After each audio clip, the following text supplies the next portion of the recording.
Yes, good morning, good afternoon. It is midday on Friday, March 27th, 2020. Friday it is, and it's another glorious day here in Salford in Greater Manchester. Absolutely glorious, glorious all week. Apparently, it's going to be fairly cold on Saturday night and on Sunday. I know I'm hearing myself because I didn't turn down the volume on the monitor because I couldn't organise a piss up in a brewery.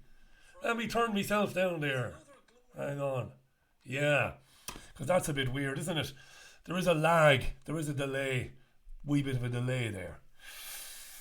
Good job, good job. Thanks for joining me, by the way. This is the last one of these. I'm back on the radio on Monday. And in the short term, there won't be any morning live streams. Hang on. Because of this coronavirus nonsense, there won't be much point in me coming on YouTube in the mornings reading the newspapers, which are basically coronavirus dominated. The paper's covering nothing else except for COVID-19. And then me coming back at 5 o'clock in the evening. So I'm back with you on the radio where you don't have to look at my big ugly kisser on Monday at 5, and that will be as normal, Monday to Thursday and Sunday morning with Sunday View. But just for a short time. I won't be coming on doing any of these YouTube live streams, alright? Okay. For a short time. Because I do like popping on to do these crappy live streams.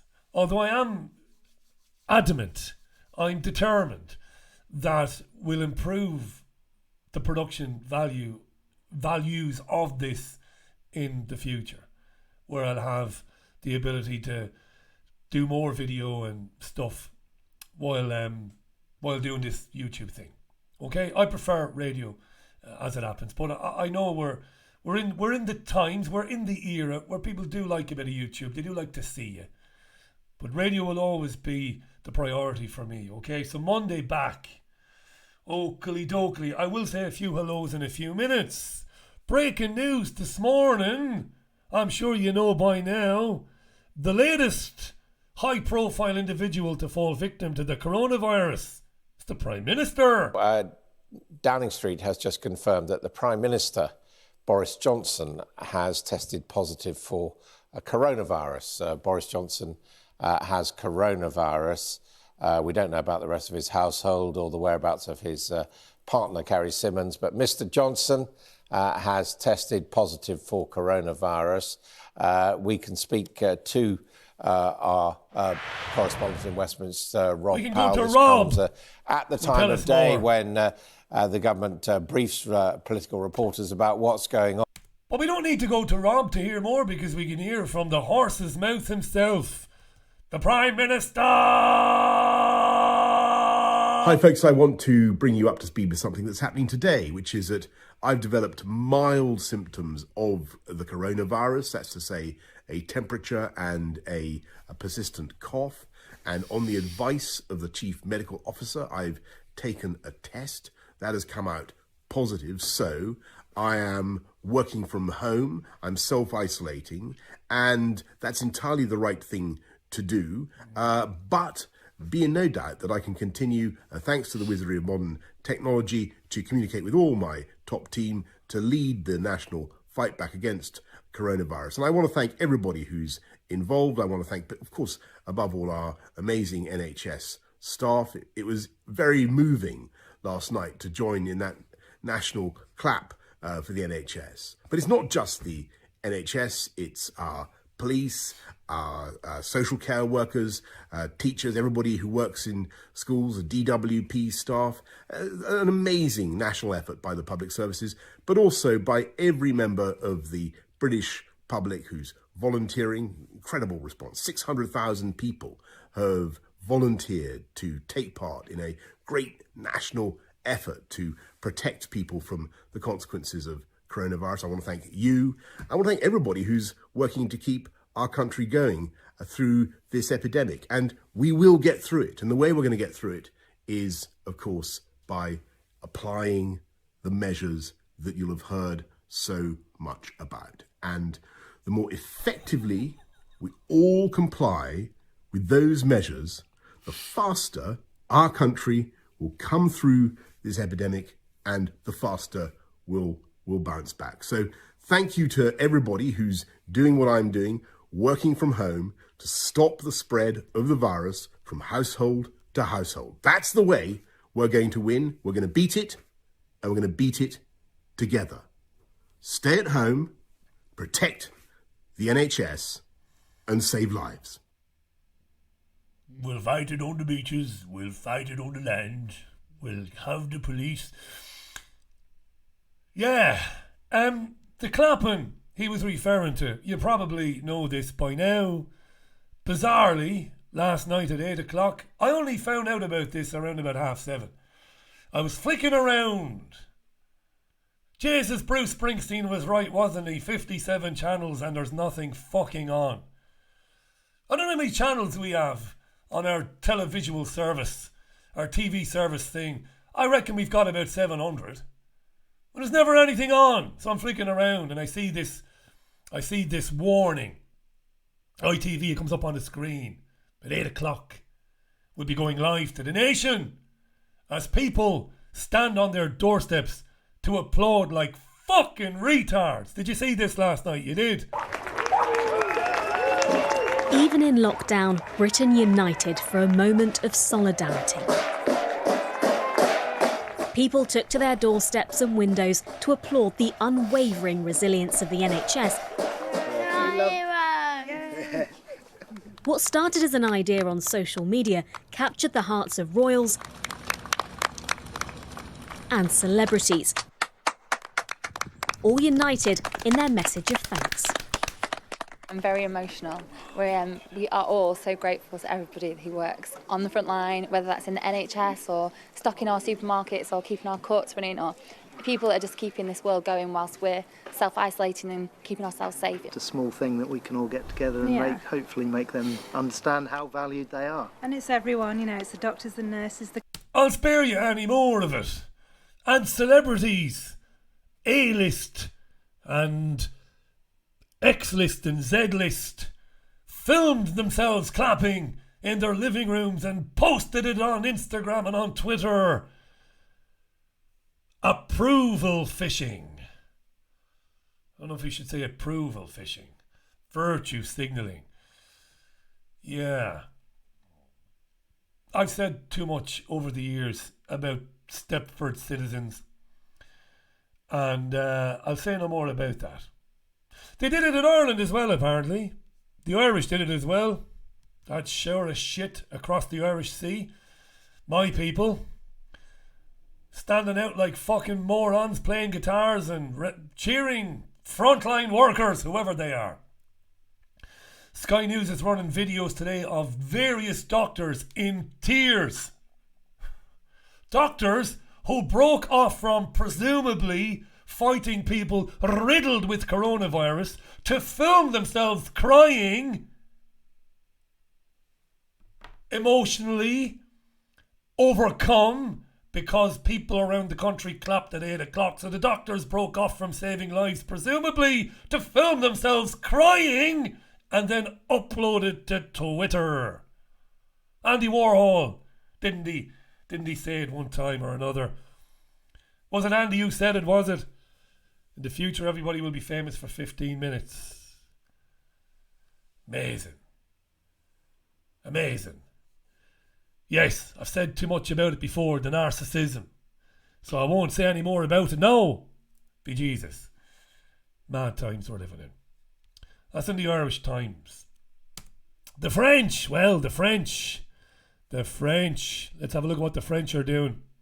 The French police have been flying drones over French cities and have been warning people via megaphones and speaker systems mounted on police cars to get indoors or you'll be fined. You might be taken down the station. Well, that's not working. So the French have decided to start kicking the fucking shit out of people who just won't stay indoors. They won't listen. They won't fucking listen. This poor guy came out without a pass to say that it was okay for him to be outdoors. When he was confronted by the police, he panicked. And he ran. So they followed him and started jumping up and down on him. They didn't restrain him and put handcuffs on him, which would be bad enough. No! They started using him as a fucking trampoline. Yes! Coming soon to a fucking local authority near you. That! Right there. Lunacy. And you have people in France, because the oft-mentioned other half is French for her sins and speaks all the time to French people, not just her family. And the prevailing opinion is on this, well, he should be fucking staying indoors or he should have his pass with him. Not aghast at the police jumping up and down on somebody's fucking head. No. The guy's a danger. He's a danger to us all. The virus. Mad fucking times these. Mad. Here's a few front pages. 11 minutes past midday. Somebody's been making contributions there. Let me say a quick thank you. A heartfelt thank you, by the way. If I can find them. Just scroll up there. Liz McFall, how you doing, Liz? Thanks, Liz, regular supporter of ours. And Pat Drummond, how you, Pat? Thanks to both of you for lending your support. I really appreciate that. I really do. Imagine, guy comes out. If you got a pass, the guy panics and turns and runs, and the police say, happy days, let's give this guy a good kicking. I'm not going to spend any time talking about hiring practices of police forces around the world. The relaxing of certain of what would have been the relaxing of the requirements needed to be a police officer, in order that you get more steroid abusing, power hungry fucking muppets with IQs hovering around the 79 to 80 mark. That's what you get. Demonstrated in many years of making programs like the radio program, that police forces right across the United States deliberately embarked on such a policy to hire fucking idiots. Yeah. Violent people. People with, people disposed. People who tend to violence. Mad stuff. Let's have a look at a few front pages then today. Marvellous. Good job. Now, Mark Perry is talking about phones. We'll talk about phones in a few minutes, because there is news on the phone front. None of this is overly surprising, or it's not staggeringly, shocking. They're doing what we always believe. Some of us, we don't want credit either. We don't want praise. We don't want to be telling people, we told you so, see. We just want people to be a bit fucking humble. Just be a bit humble. And acknowledge that certain commentators, and more importantly, their guests, have been warning about such a scenario for many, many, many years. Predicting it down to the fucking T and the dotted I, right? When I said last night on Twitter that the coronavirus is a hoax, I didn't say, and I made it clear on Monday and on Wednesday, I made it clear, I did not say that people haven't been getting sick. I didn't say that people haven't been getting sick. I never said that. Never said that at all.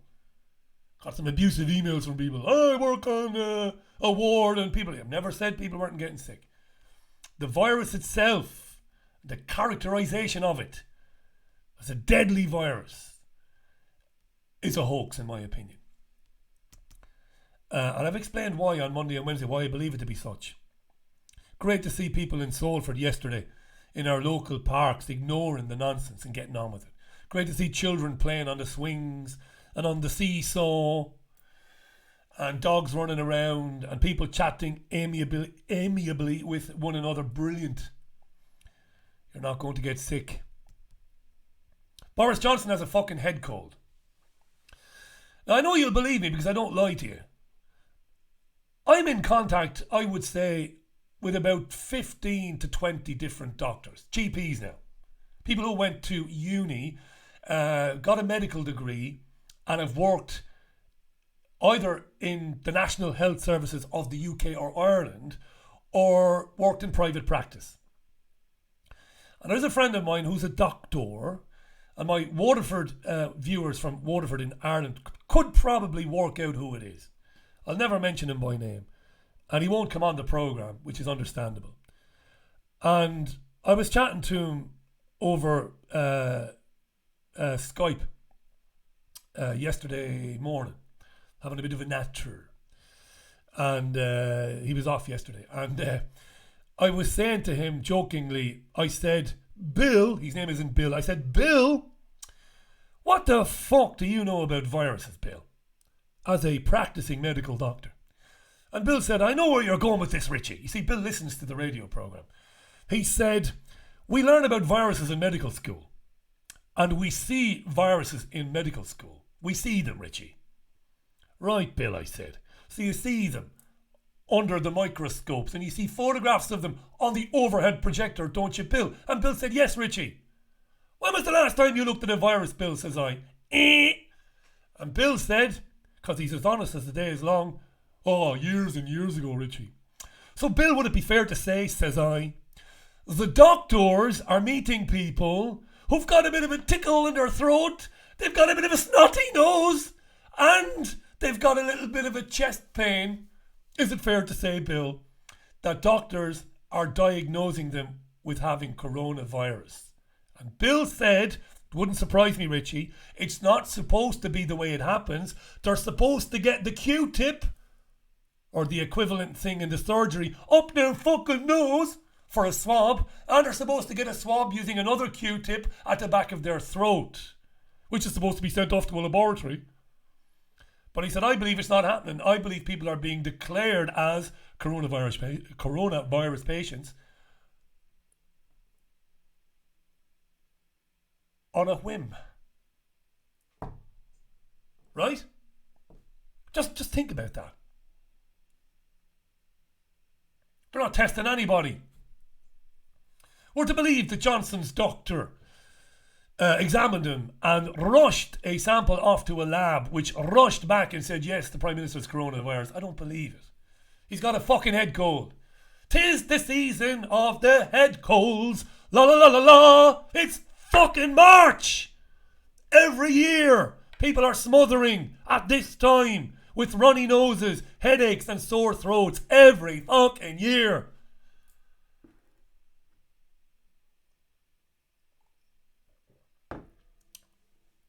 My doctor friend said, yeah, I'm pretty sure, Richie, they're just writing people off as coronavirus patients. Hey? Lovely. What are we supposed to do the front pages of the papers, were we? Here's the Daily Express, checkpoint Britain, yeah.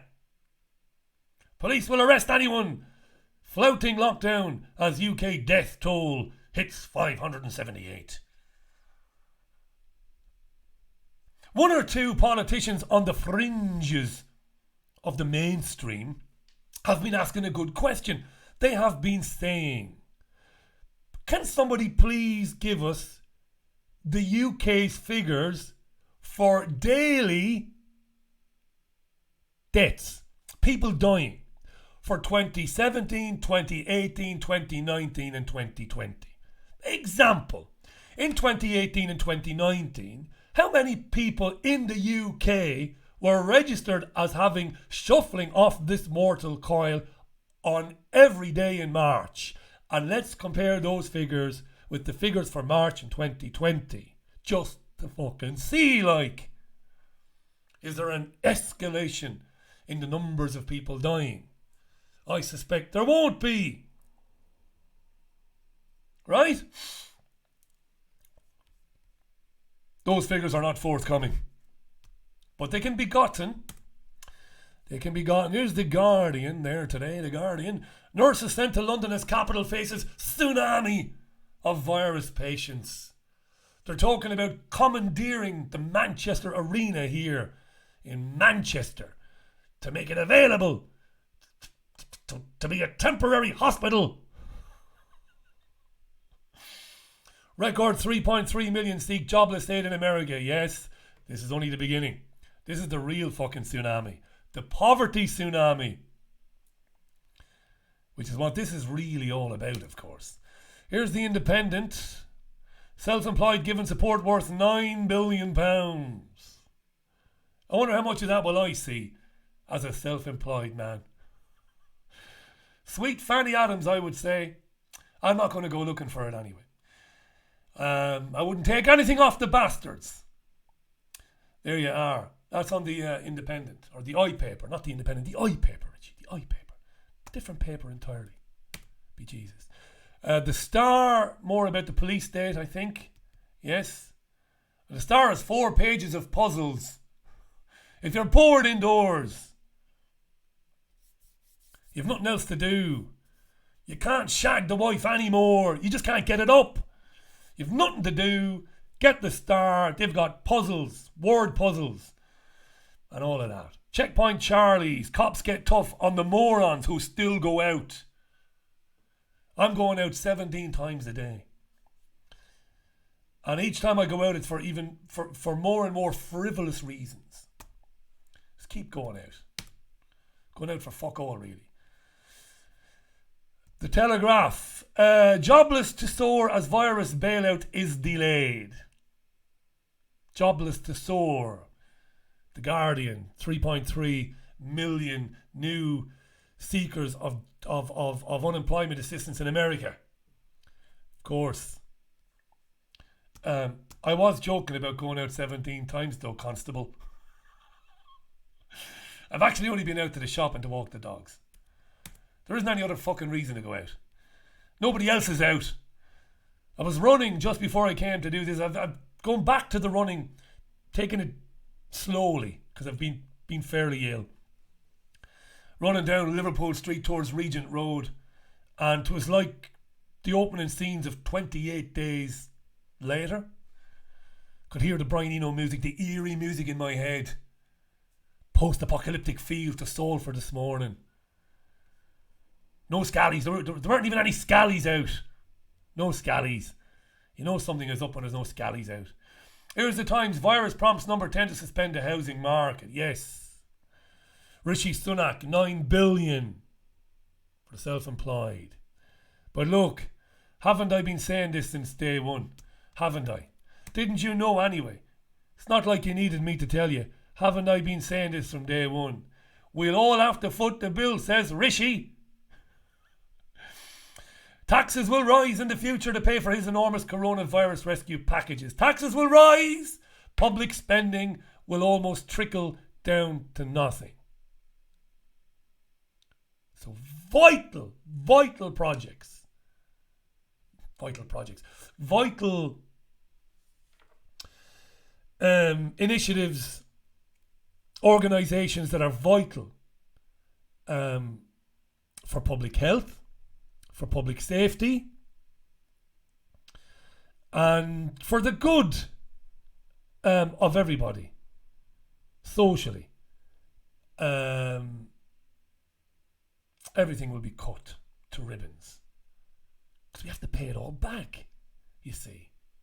So at the risk of repeating myself again and again and again and again and again and again and again and again,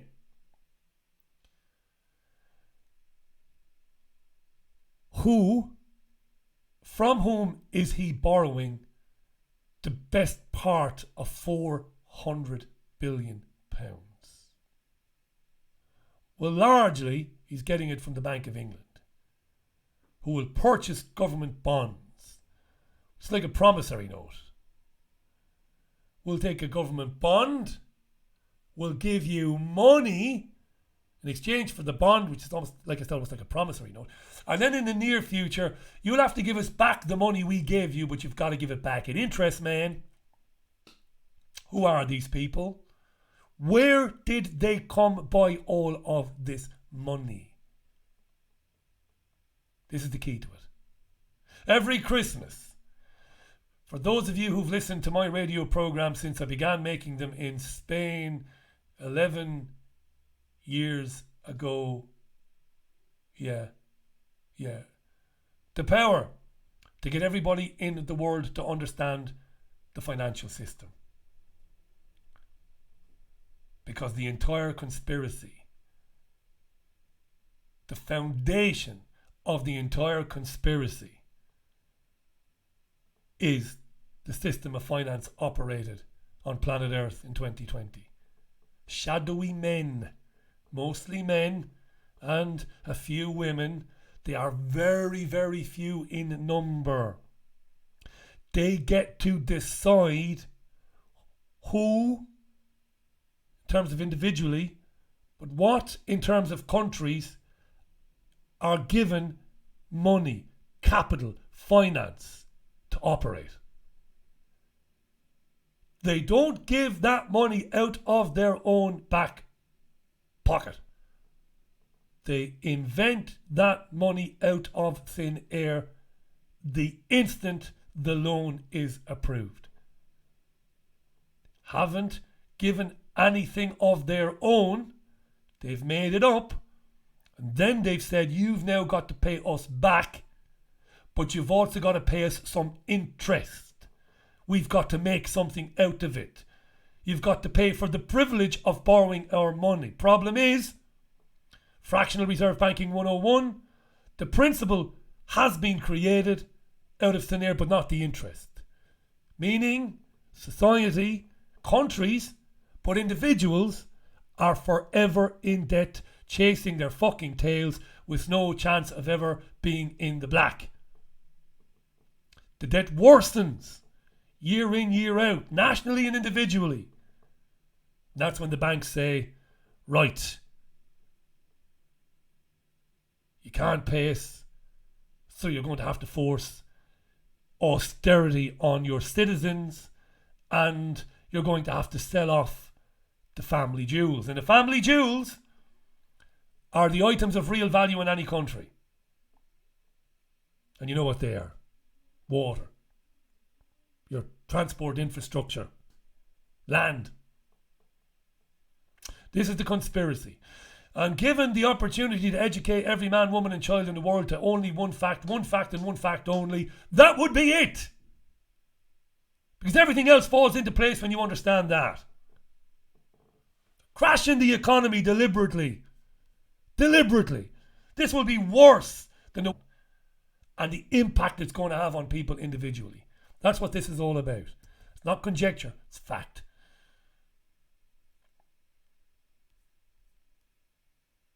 The Daily Mail is delighted. Simon Walters is writing, Rishi Sunak has made it abundantly clear about the coronavirus aid packages he wants it all back. And he goes on further down the article to applaud Sunak for borrowing billions, hundreds of billions, to alleviate the fucking damage that his government has done to the economy.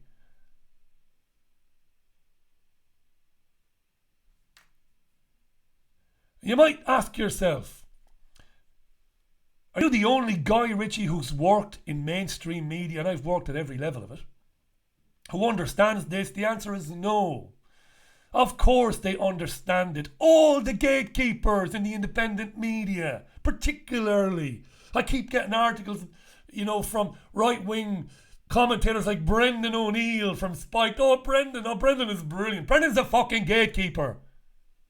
He's a fucking gatekeeper. Yes, he'll write articles that go viral about how draconian these measures are. Yes. Bada bing, bada boom. Anybody can fucking do that.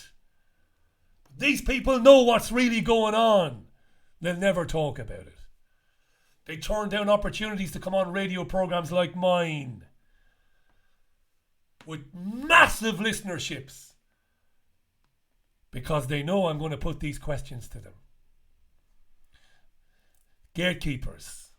Jordan Peter, all these fucking people, gatekeepers. This is it. This is at the heart of it. The creation of money, and by whom? Who are these people? Who are the people that pull the strings of the European Central Bank, of the Bank of England, of the Federal Reserve? Who are they? We know some of their names. You think Rishi Sunak is operating off his own volition? Do you really believe that? Do you believe that Rishi Sunak, off the top of his head, said to Boris Johnson, Prime Minister, seeing as we've told everybody to stay home and we've wiped trillions of fucking pounds off the value of companies, ruined people's livelihoods, plunged people into debt, let's borrow a load of money to help ease that. Do you think that Rishi Sunak came up with that by himself? These are actors and actresses playing a part. They're given a script. They're told what to say and what to do.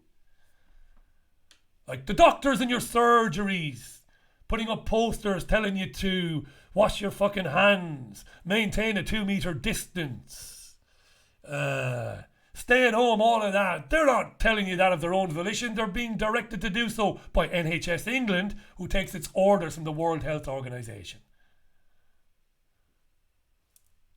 We want it all back. The public will have to pay in the future. Of course. Public will pay. Mad shit this, eh? Never said that people weren't sick with a virus or a respiratory tract infection. A rather nasty one. It's perfectly logical to me that we could be in the midst of a pretty rotten flu season or a particularly nasty strain of flu or virus, no doubt. But I don't believe this coronavirus nonsense. I don't believe this is a virile, deadly, potentially nation-collapsing strain of virus. I don't believe it for a fucking minute. Because it's not going to be the case. No matter what happens, in 5, 6, 7 months, people will be bewildered. And there will be those saying, do you know anybody that died? No, do you? Do you know anybody who knows anybody that died? No, do you? Who's checking the statistics?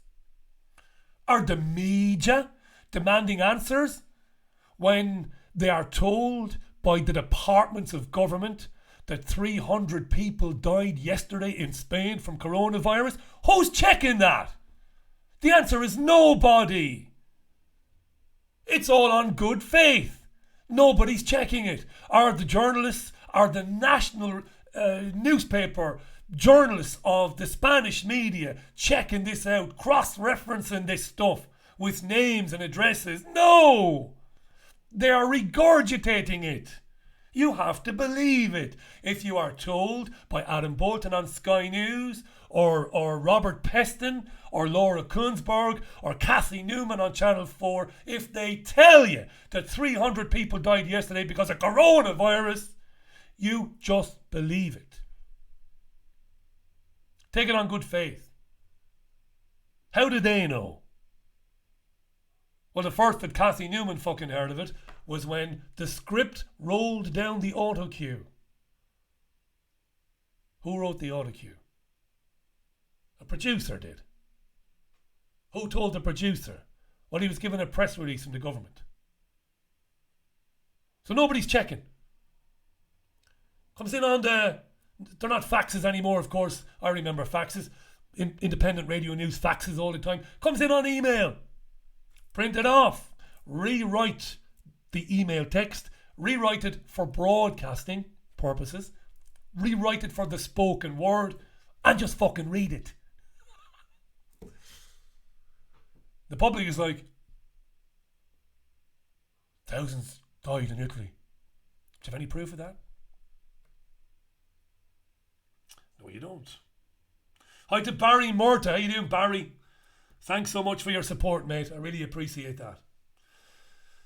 Can anybody answer me that? Am I being a bit churlish? Am I talking about the numbers? Who's checking the numbers? Who?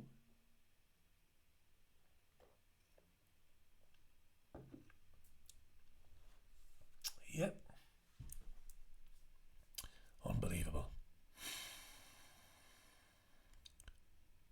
And again, we talked at length about this Monday and Wednesday.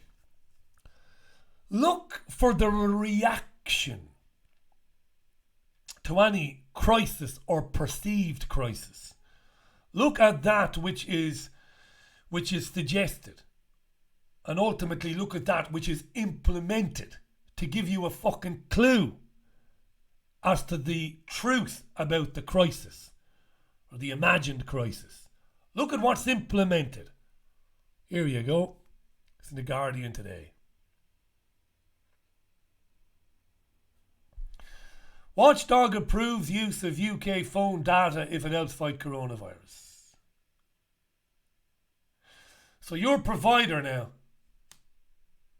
your mobile phone provider, can be compelled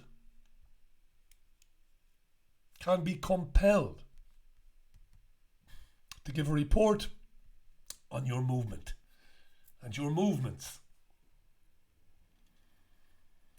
3 and O2 and Vodafone. I'm sure there are plenty more carriers operating in the UK today. Can be compelled to give your data to the government, to the police, to help fight coronavirus. So that you can get a text message with a warning from your local police station to say, you've been out more than once today. This is a warning. If you go out again, I suppose there's one way around that, to leave your phone at home. But the very fact that it was mooted and then it was agreed, again gives you a clue as to the reality behind this so-called pandemic, what's really going on with it, and all the rest of it. That's The Guardian today. What are we now? 12:38. Police to take the streets to stop drivers during lockdown and threaten £960 fines if they decide your journey isn't essential, and start following dog walkers with drones. I saw the drones yesterday. I saw a drone. And I'm pretty sure it wasn't being operated by an amateur drone enthusiast. In fact, I saw 2. I saw one in my local park and another one on playing fields near Salford Hospital. So that doesn't surprise me. I've seen the drones. So they're sending drones up now to watch people. Told you, in France, in that part of France where Her Indoors hails from, the drones are equipped with speakers of sorts, and a voice is emanating from the drones telling people to get home, stay home, don't be out again. It's all very Blade Runner, isn't it? It's all very dystopian. Let's see. Where is that? I'm looking for there's a list there. You can see the list on screen there, but I can't read it because I'm effing blind. I've got it now. New powers. This is Priti Patel's Home Office. 2 years in prison if you deliberately cough on someone. But you might accidentally cough. It is possible to cough, you know, and not mean to cough in somebody's general vicinity. People who continue to flout the lockdown rules will be breaking the law, can be arrested as part of new enforcement powers, and they will have a criminal record. Fixed penalty notices. Repeat offenders, those fines will double on each further repeat offence. If you don't pay the fines, you can go to court. Magistrates could impose fines thereafter of up to £1,000, and presumably if you don't pay those fines, you might end up spending a bit of time in Bird, in the clink. Yeah.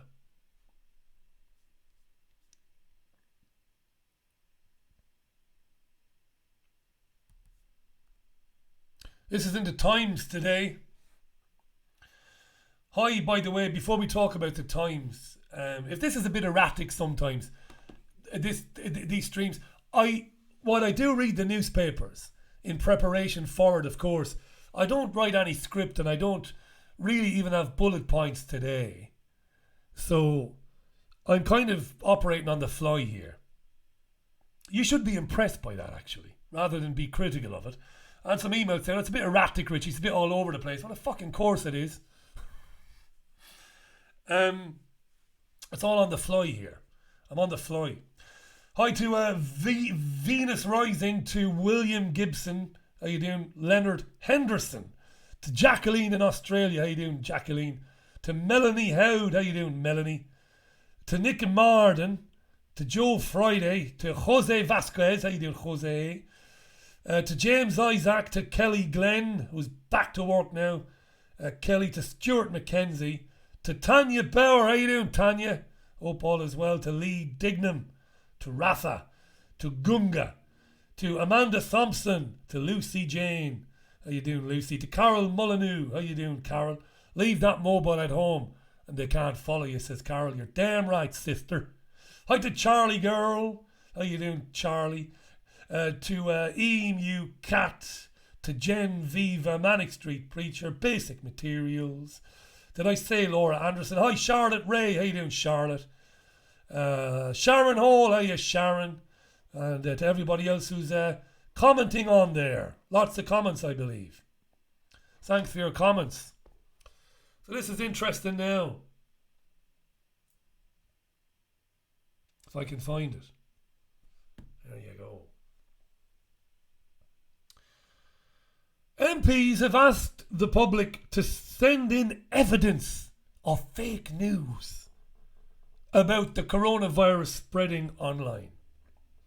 A parliamentary committee, a subcommittee in fact, on online harms is looking to collect examples of misinformation with which to confront social media giants and ask what they are doing to tackle the issue.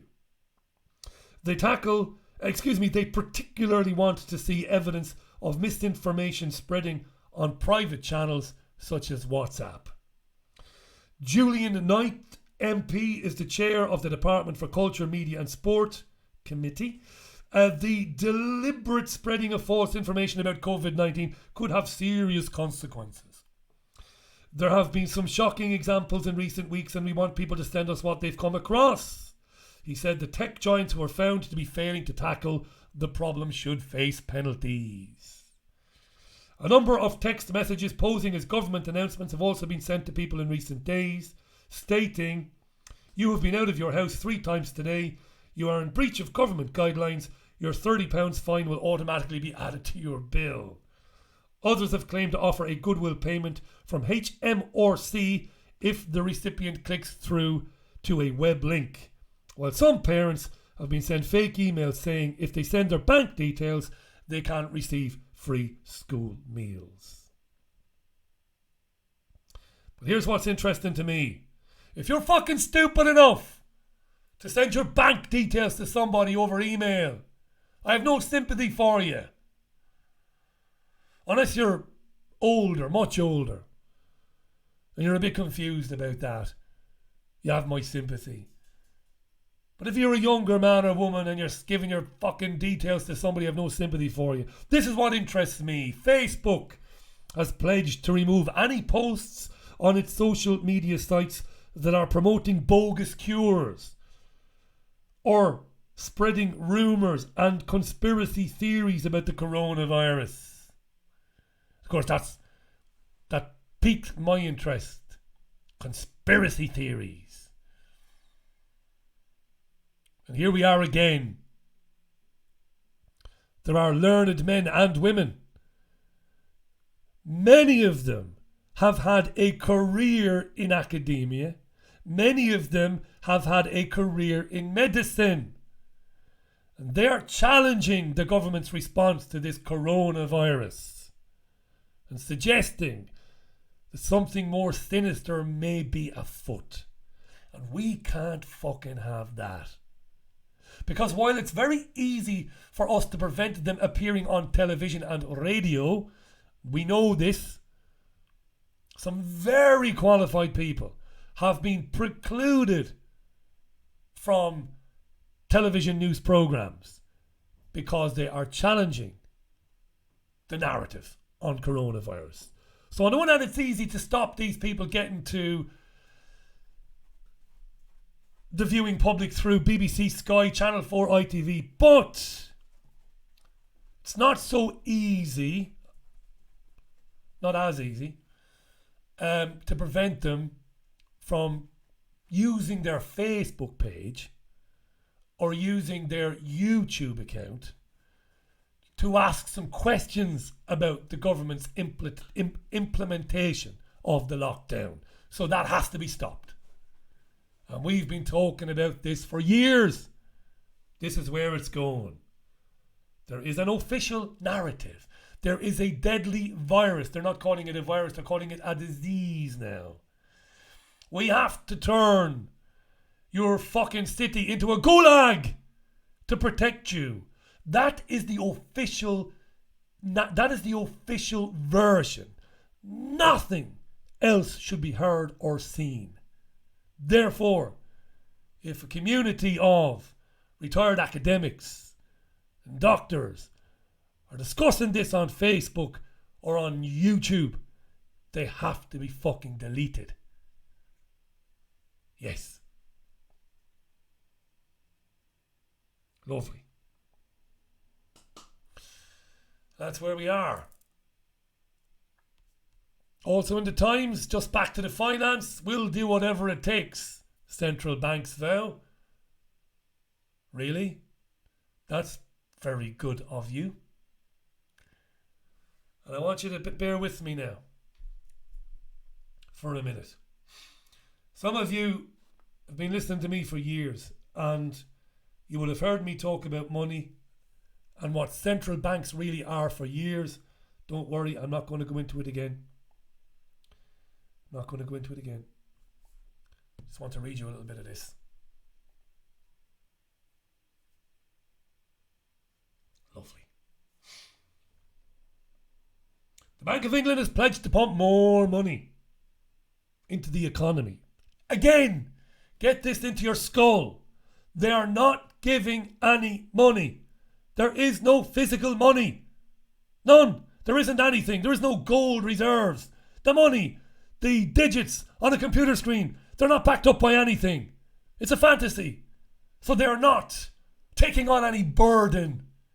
We'll pump more money into the system if the country needs it to fight the coronavirus. Right? Right. This commitment followed similar pledges by the US Federal Reserve and the European Central Bank. In a landmark decision, very important this, right there, see it? See it, right there. In a landmark decision, the European Central Bank scrapped a self-imposed cap prohibiting the purchase of more than a third of any Eurozone country's eligible bonds. The so-called issuer limit was introduced to protect the bank from accusations that its programme directly funded national governments. Forget that bollocks about the accusation of funding national governments. Purchasing bonds. It's where the central bank says, here is a raft, a tranche of cash. You give us a bond. We cash in that bond in the future, which is when we recall the debt. When we call it in. I've explained this earlier on. We're going to lend like motherfuckers, say the central banks. We're going to lend and lend and lend and lend, but we're not really lending anything. And then what follows? We'll make 2008 look like, as I said on Wednesday, a walk in the park. When will people wake up to it? When? Does anybody? I don't give a fuck if you've ever listened to or watched an independent media programme Surely some people must ask themselves where the money comes from. They must ask themselves, where has the bank gotten this money that it's given the country? I took on the famous economist Steve Keane on the Richie Allen radio show. To be fair to Steve, he's a really good guy, Steve Keane. After, in the wake of the 2008 manufactured fucking crash, Steve was demanding that the banks were allowed to fail, and that in fact the people were bailed out, not the banks. That all the people's debt that had been incurred by the fraudsters and the banksters in their casino fucking games, Steve said, wipe all that out. Fuck the banks, Steve Keane said. I really like him. But he disagreed with me, even though he was wrong about the creation of money and the printing of money. But I got him to concede, Steve Keane. Find the interview on YouTube, it's still there. I got him to concede that it is a bit mad for, these were his words, for Richie to borrow from the Bank of Richie at interest for Richie to go shopping. Bit fucking mad that, isn't it? So Chancellor, where are you getting the 360 billion and then the 10 billion for the self-employed? Well, I'm going to get it from the Bank of England at interest. Our own bank? Yeah. I know. So I'll tell you what I'm going to do now. I'm going to fuck right off and relax for a bit, and then I'm going to take the dogs out for their second and final stroll of the day. We have a big front garden. Loads of room for them to run around in the garden as well. But that's where we are now.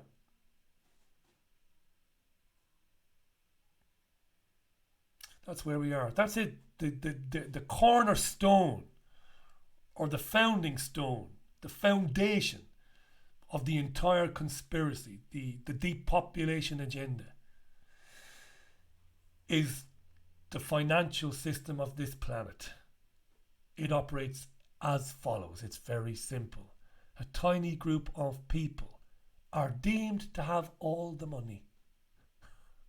And they decide who gets it and who doesn't. When they apportion money to countries or to people, they invent it out of thin air. They have taken no risk. They haven't depleted their own stocks. They've committed a fraud. And every one of your politicians knows this. Most of your mainstream light independent media, your Brendan O'Neills and all these fucking people, they know this, but they're gatekeepers. This is the one thing they cannot afford the public to ever understand. That's the prison planet. Alex Jones coined the phrase many years, fucking bug or virus going around. There probably is. But its seriousness, its perceived deadliness is a fucking hoax. The solution contains within it all the clues to the origins of it. They're turning the country into a gulag. They're turning the police into the fucking Stasi. They have people ratting out their fucking neighbours. And your telephone providers are happily announcing they will provide your data to the authorities in order to keep you in line. Drones are flying overhead. All because there is a respiratory affecting virus going around. And we're told it's killing thousands of people, but our national TV and print journalists are not asking for any proof. They're just repeating the press releases that come down their email accounts, writing them for radio, rewriting them for TV, and telling you as they look down the camera that you should stay at home. That's where we are. That's it for me. Have yourselves a fantabulous weekend. And I'll be with you on Monday at 5 o'clock on the radio show, on the usual radio show channels. And I'm looking forward to it. And we'll try and make it somewhat fucking entertaining. Not to be just going on and on and on about this, banging on and on about it day in, day out. Alrighty. Thanks for watching this, by the way. And thanks for sharing your opinions and your comments and for chatting amongst yourselves. Do check out my pals, Hayden Hewitt and Graham Booth, triggerwarning.tv. That's the Trigger Warning Show on YouTube. The guys are on air pretty much every day, and they're great fun, and they are very interactive. They're quite happy for you to have your say, and I like that. So check them out. Until Monday, bye for me. Bye now.